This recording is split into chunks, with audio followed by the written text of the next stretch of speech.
భక్తులు ఉచితంగా ఇస్తున్నారు. భక్తులు వినియోగించుకోవాల్సిందిగా కోరుకుంటున్నా.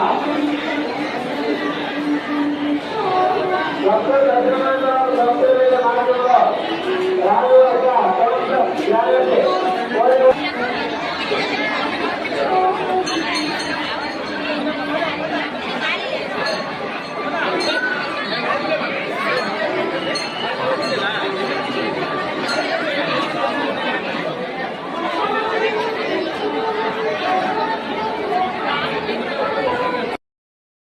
స్వామివారి ఒంటిలో వేయండి.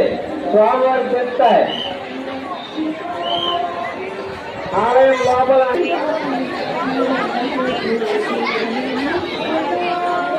లక్ష్మీ దర్శనం ఫోటోలు భక్తులకు తొందరగా అభిషేకాలు చేయొచ్చు.